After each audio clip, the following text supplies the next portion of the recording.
শুধু সম্পূর্ণটা হচ্ছে পরিধি, আর এর এক একটা অংশ সে ছোট হোক বা বড় হোক এটা হচ্ছে বৃত্তচাপ।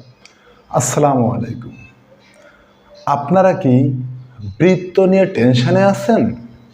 বৃত্ত আঁকতে পারছেন, কিন্তু কোনটার কি নাম, কোনটাকে কি বলে এটা কিছুতেই বুঝতে পারছেন না? তাহলে এই ভিডিওটি আপনার জন্য। আজকে এই ভিডিওতে আপনাদের দেখাবো বৃত্তের প্রত্যেকটি অংশ কিভাবে চিনবেন এবং কিভাবে কোন অংশটা অর্থাৎ বৃত্তের কোন অংশটাকে কি বলে সেটা একে এক করে আপনাদের বোঝানোর চেষ্টা করব। তো কথা না বাড়িয়ে চলুন শুরু করি। Welcome back to learn with Billal. আপনারা আছেন লার্ন উইথ বিল্লালের সঙ্গে, অর্থাৎ আমার কোচিং সেন্টার হচ্ছে মা বাবা কোচিং সেন্টার, আর চ্যানেলের নাম হচ্ছে লার্ন উইথ বিল্লাল। যদি পেজে হয়ে থাকেন পেজটা ফলো করে দিবেন, চ্যানেল হলে চ্যানেলটা সাবস্ক্রাইব করে দিবেন, আর যদি অলরেডি করে থাকেন অসংখ্য ধন্যবাদ। তো কথা না বাড়িয়ে চলুন শুরু করি। প্রথমে একটি বৃত্ত আঁকতে গেলে একটি বিন্দুকে কেন্দ্র করতে হয়, অর্থাৎ একটা বিন্দুকে কেন্দ্র করে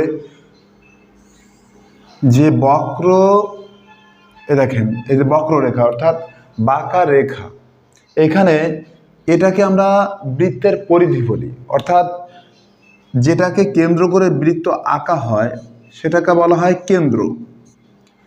কেন্দ্র অর্থাৎ যে বিন্দুটাকে কেন্দ্র করে আমরা বৃত্তটা আঁকবো সেটা হচ্ছে কেন্দ্র। আর এই যে বৃত্ত, সম্পূর্ণ বৃত্ত যে বক্ররেখাটা দ্বারা আবদ্ধ সেটা হচ্ছে পরিধি।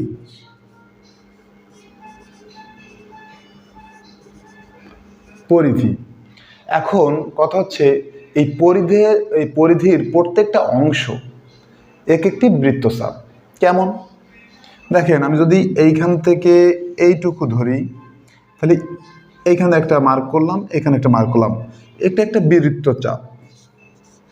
বৃত্তচাপ শুধু এইটুকু না, এখানে প্রত্যেকটা অংশ সেটা ছোট হোক বা বড় হোক, শুধু সম্পূর্ণটা হচ্ছে পরিধি, আর এর এক একটা অংশ সে ছোট হোক বা বড় হোক এটা হচ্ছে বৃত্তচাপ।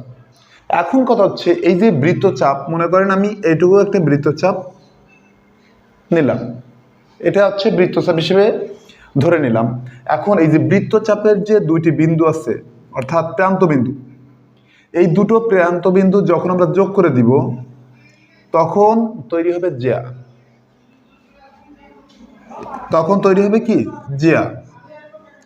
এখানে দেখতে পাচ্ছেন আপনারা যে হচ্ছে বৃত্তচাপের দুটি বিন্দু যখন আমরা অর্থাৎ প্রান্ত বিন্দু যখন যোগ করে দিব তখন সেই যোগ করা যে রেখাটা এইটি হবে হচ্ছে জ্যা। আর জ্যা যদি কেন্দ্র দিয়ে যায় অর্থাৎ কেন্দ্রগামী যে জ্যাটা সেটা হচ্ছে ব্যাস। কেমন? মনে করেন যে এই জ্যাটা আসছে এই কেন্দ্র দিয়ে এই কেন্দ্র দিয়ে যদি যায় জ্যাটা, তাহলে সেটার নাম কি? ব্যাস। এই যে ব্যাস। এইবার ব্যাস চেনার পর অর্থাৎ কেন্দ্র দিয়ে যে জ্যাটা গেল সেটাকে আমরা ব্যাস বললাম, কিন্তু ব্যাস থেকে আমরা ব্যাসার্ধ কিভাবে চিনব? যে এই যে যদি সংক্ষেপে বলি যে ব্যাসের অর্ধেককে ব্যাসার্ধ বলা হয়, যে এইখানে এই ব্যাসের অর্ধেক। কিন্তু এখানে যদি সংজ্ঞা আকারে বলি তাহলে হচ্ছে যে কেন্দ্র থেকে পরিধির দূরত্ব। এই যে কেন্দ্র, এইখান থেকে পরিধি হচ্ছে এই চারপাশ, অর্থাৎ এইখানে এইটা হচ্ছে কি হলো? এটা হচ্ছে ব্যাসার্ধ হয়ে গেল।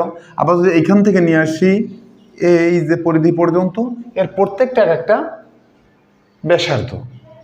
তো এখন কথা হচ্ছে তাহলে এইটা যদি কেন্দ্র থেকে পরিধির মাপ যদি ব্যাসার্ধ হয় তাহলে ব্যাসের তো অর্ধেকই হবে।